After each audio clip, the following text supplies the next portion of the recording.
Let's start. My name is Bogdan Kravtsov. I am an artist, a thinker, and an entrepreneur. And I'm a leader of the Prидumay team, which is an independent intellectual special force which helps businesses to decide which direction to go. So we discuss the plans, forecasts, success, failures, projects, of products, of businesses, etc., etc., of the whole industries actually. And that's clear that the price of not understanding something properly can be very high. That's why we try in a very tender, careful manner talk about metrics with everyone, even if they are not analysts. And I think what I will be telling you, you've already known that or you've heard about that, and so I think you can get to know our slang to discuss the metrics and think about them. So, what are the metrics? So, this is a variable value which describes or reflects, illustrates the state of a system, of a product, of a project, of a business, and changes with time. So probably you can change all the words in this definition except for the last one because it changes with time. It does not depend on time. For example, in this graph you see the months on the y-axis and some monetary units on the x-axis. This is the graph showing the sales, and it depends on not on the time, but on the amount of money invested in this.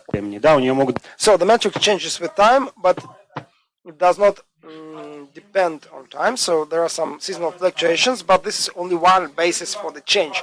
So in principle, these two graphs can be drawn in one panel. I just propose you to have a look at it for a couple of seconds and think what are the red flags which flash in your mind when you look at it. Which questions you would like to ask someone who proposes you to have a look at this graph. So each should hold his lamps or his red flags by him. So we will discuss it later, but I will tell you a little more about my red flags. Okay? But let's go on. So metric, well, I was talking about any system, basically weather, cars, jets, all are the systems, and their status or condition can be characterized with metrics, height, velocity. But about the business metrics, I'd like them to be important, relative, measurable, sensitive. But what does that mean, all these words? You might joke that the importance is relative. Well, but this is not a joke. This is still really relative. In some projects, one thing more is important, and another thing in other projects. And I think the most important are the ones that can be coordinated with your optimized indicators. So what is relative? Relative is something which is not absolute.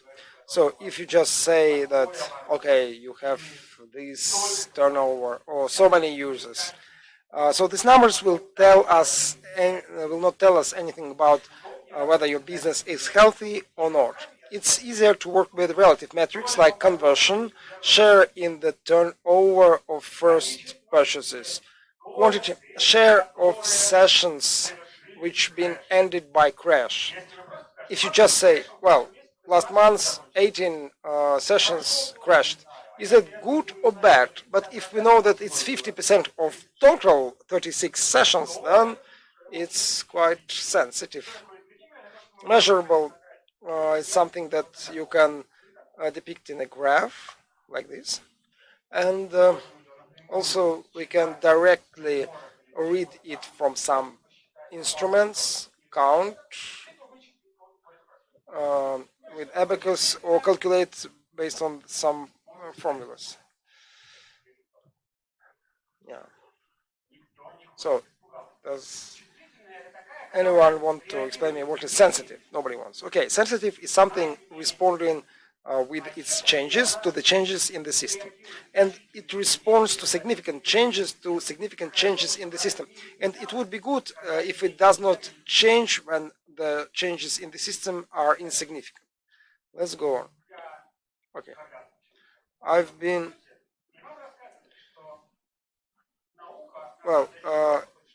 When I was in the university, they told me that that science not only wants to find something out, but to find out like where does it take data from, how does it make its conclusions, and why is it sure that they are right. In our case, it can be confidence interval or probability of occurrence of an event or something like that. So how sure are we that this metric has this value at this point in time? And okay, talking about metrics, the most scientific view from my smart institute says that for each metric at each point in time, we should fix and register not only the value, but where do we know it from and are we sure about that? That was the theory. Now let's start with the slang. Device. Device is gray, like some control panel. Like control panel is in jets, in the cars, and somewhere in business there are also control panels. There are many indicators, and if you have a closer look, you will see that all of them show how it changes with time.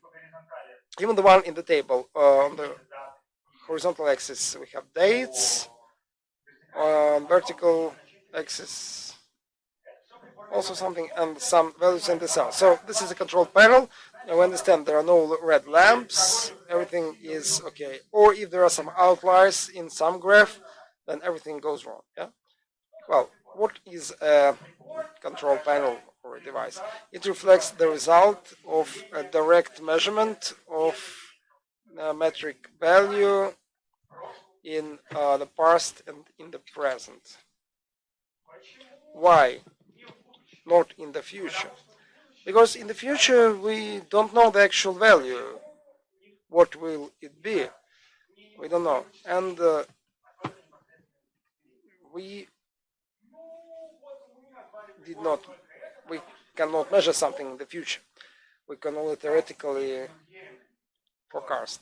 So this is the level of our confidence in the value of metrics, which we trust, like the maximum trust we can reach. So if we see on the speed gauge 60 kilometers per hour, then we see it on the indicator, and this is how we measure it.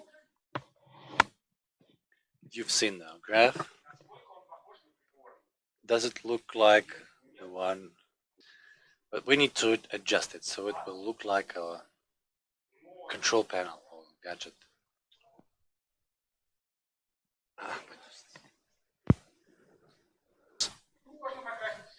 We can paint it gray. We don't have any numbers in the periods, but October, November, December have not started, and others haven't come. So we cannot call them as the proper. So we saw some control panels in November, in March. Well, the readings of the control panel are supposed to be absolutely reliable, but that's not true because the speedometer may break down. Secondly, it may have some margin of error. It may be running late, not entirely precise, and some guys may work with a lag, or we can, for example,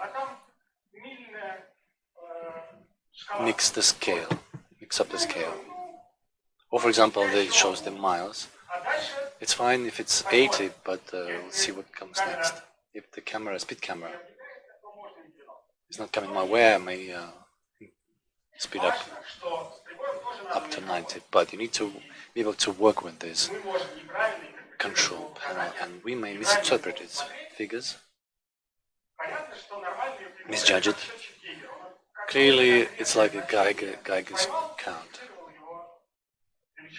It catches the figure. This is the quantum of data. Everything else we do is not the real control panel, but a lens or a filter that we put on if we try to sum up something and discredit. This is another margin of error. I have modeled an example that everybody has in their head. We have the amount, the figures of sales, figures for April and May. And may look like the business figure is going down because it's the monthly scale. If we look at the months, it turned out that there are 9 weekends on days off, and in May there are 13 of them. So if we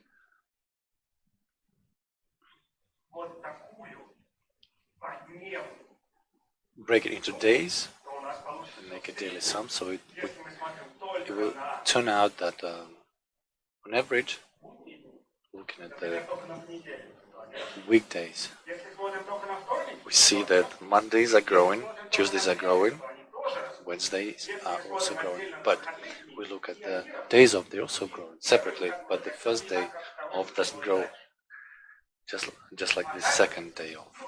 Turns out, and it's understandable, that if you sell something in the shop, or you calculate the stream of people in the metro, or do something that has to do with people living and acting, the system has its natural cycle.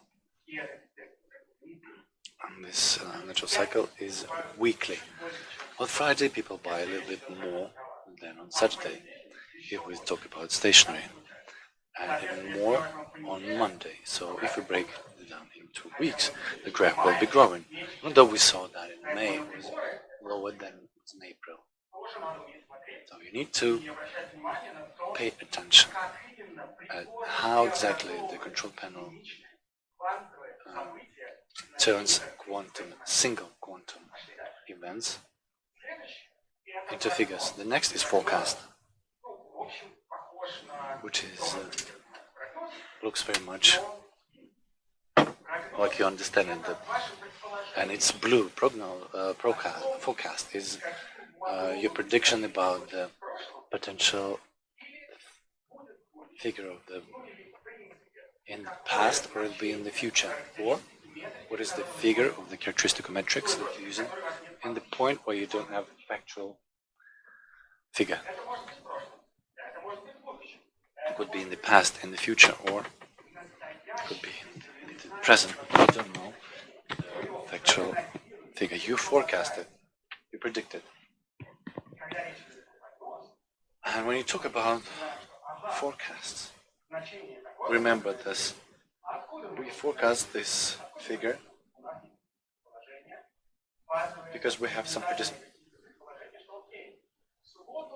preconditions and forecast.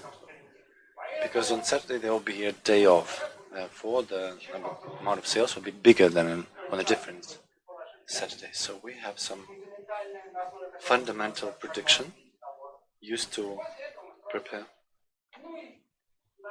our forecast, and then it's good for us to know when exactly the forecast is made, which day.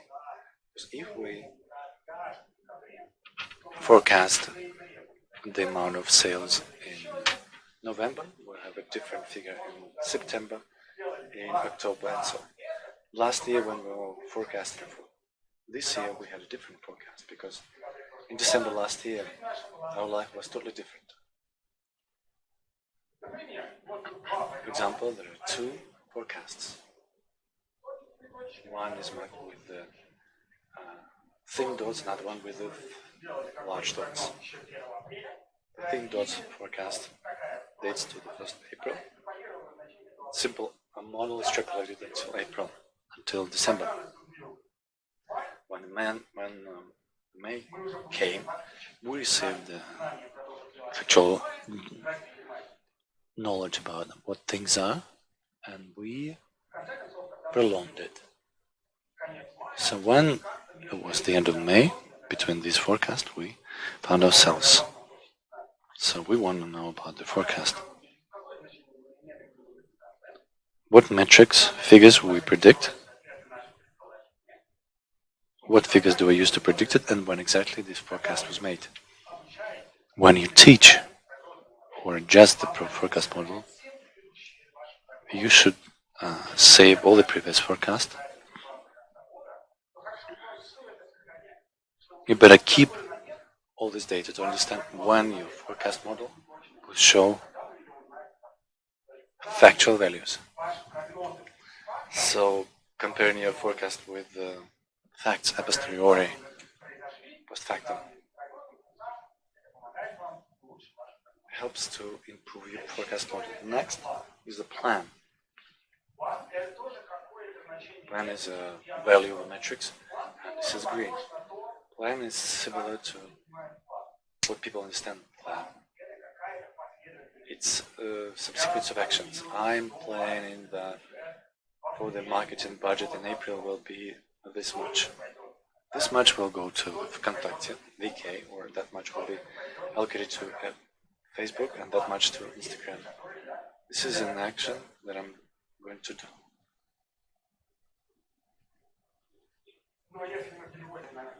But if we switch into metrics, we have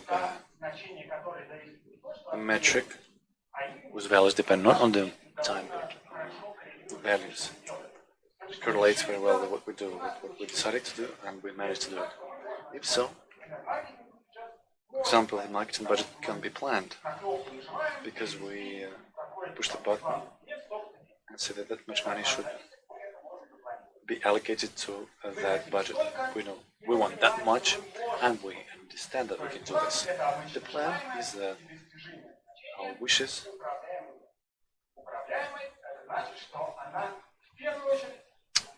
related to the metrics.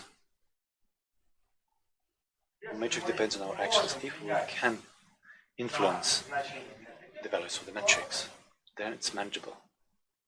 But here you need to understand that the non-manageable metrics are not two different classes. If we have if we have manageable metrics, we have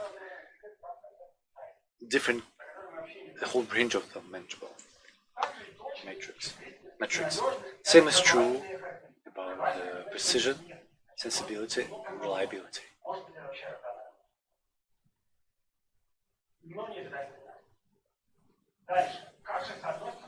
How to relate the plan and the forecast? Very often we hear from the clients that they're planning to have that much money to be received from their sales next year. This is not a plan. This is a forecast based on the plan that we have created for the next year. It's not a real plan if you're planning a non-manageable metric. It may seem that if we plan the profits for next year, we may be based on different sequences. We may save on marketing, and here we may not save, we don't want to save, and put all our budget into Google AdWords. Depending on this, we'll have different plans and sequences on which we can base different forecasts for profits the next year.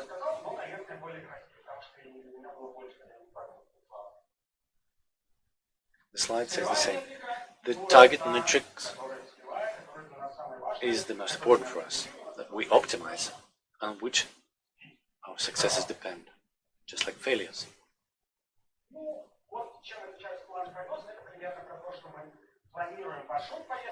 For example, we're planning our route and we forecast the ETA based on this route we have planned. Maybe it will be a traffic jam. Maybe it will take us more time. If something good happens, I know what may happen if you're driving a car. Still, we're planning our route and we'll have different forecasts of the ETA. But the factual time will probably be different from all the forecasts. And the last is red. It's some trigger value, trigger event, when something happened and we start doing something else. For example, the motor started working. There's a noise in the engine and we stop the car. Or something like that. Things like that happen in business. We understand that. An ad tool shows a low conversion. We decrease our budget for it. And this level gives us the sequence, prompts us the sequence involving a single event or that make us change our plan. If, for example, a total amount of sales goes down, abruptly we try to understand what happened, try to understand what to do, and we forecast. Maybe we stop putting money into advertisement and put all the money into the people advertising in the streets.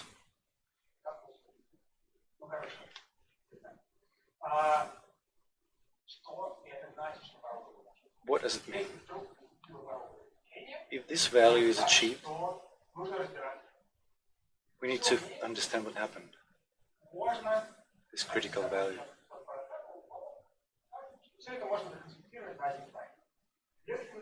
If you see a metric and work with it,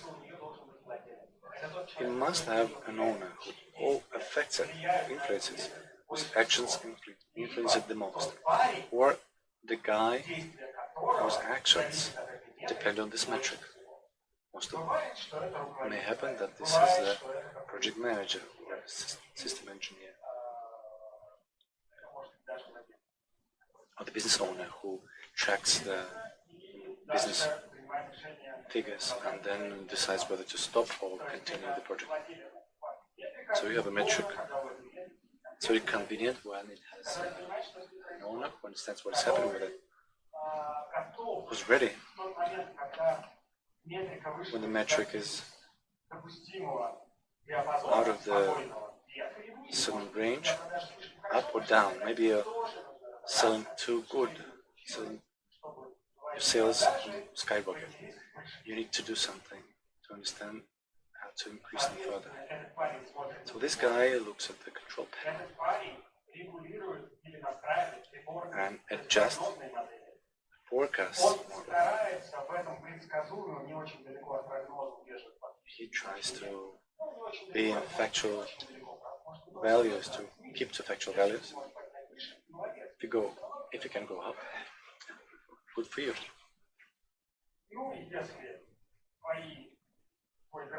And if your graph shows you the factual value, which is outstanding, upwards, downwards, then you need to tell colleagues why you failed in your forecast, why you didn't achieve your target, which you failed to do, and adjust the forecast model. Move on. So if we go on checking it, so remember this rule. When you look at the graph, you have to understand yourself if you're a business analyst. Is it an actual value? This is what we expect, or that's what we want.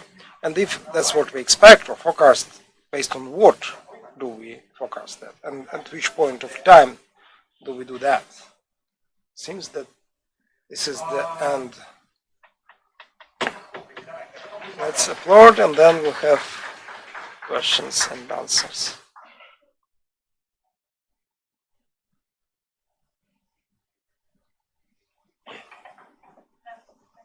Thank you for your presentation. My name is Alexandra.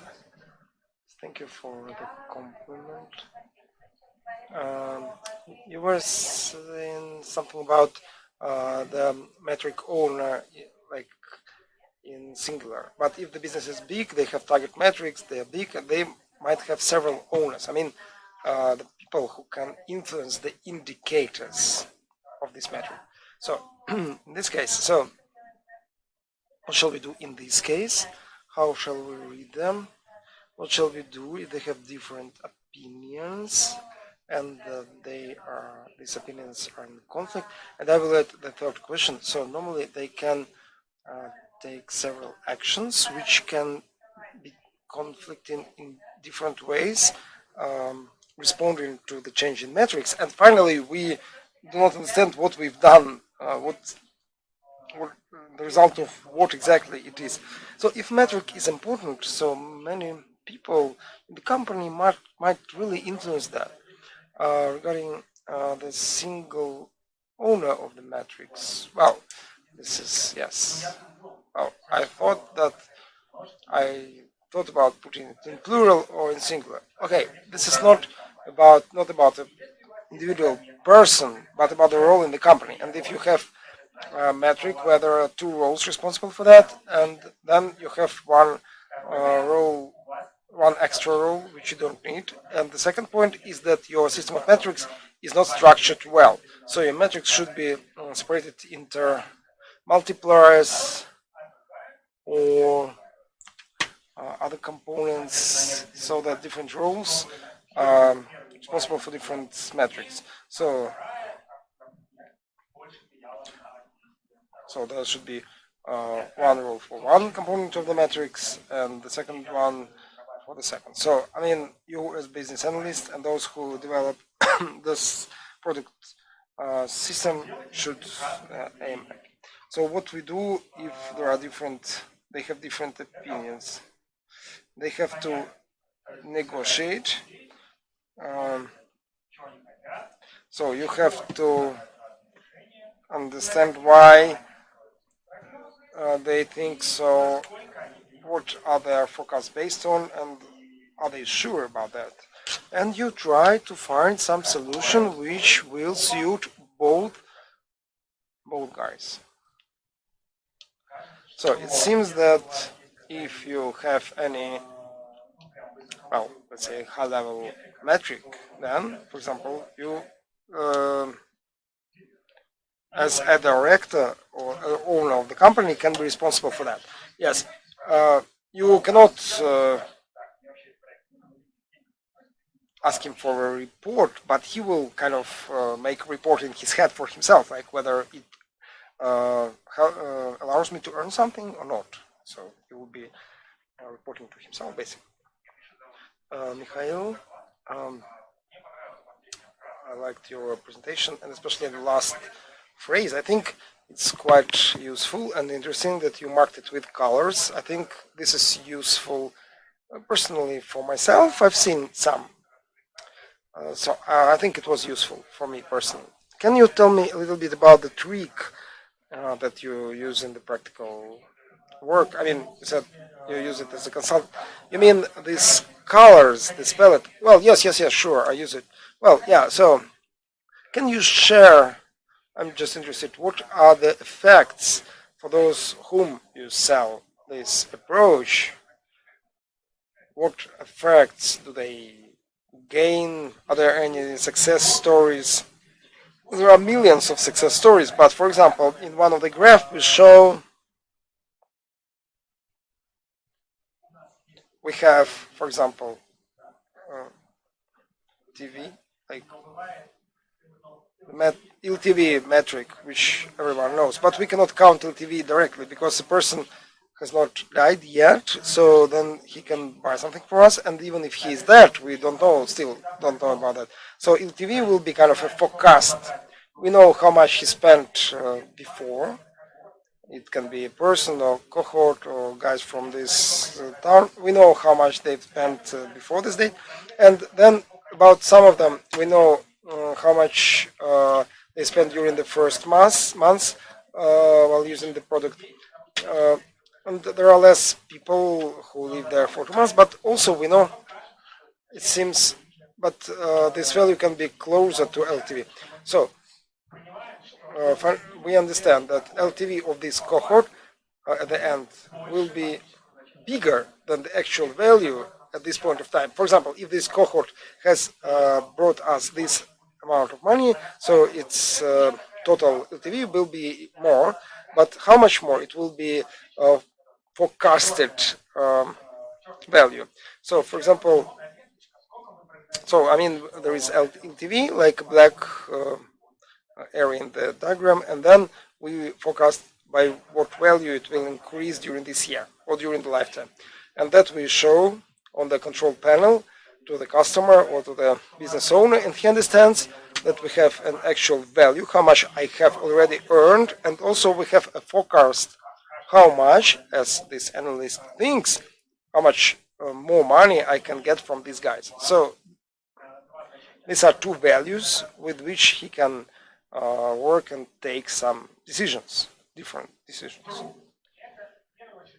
So this is the tool for discussion of metrics with people who are not analysts, and they see that you have one dot of one color and the other dot of another color, but at the same time you have to, even if the screen is black and white, you have to think, yes, well, this I forecast, and this the guys want it to be like this, but let's leave it like that. This is on their conscious.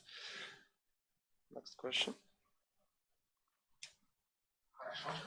That's good that everyone has probably understood everything, so it's a great honor for me to close this conference in this section. And if you have any questions, examples, or proposals, write me. Goodbye.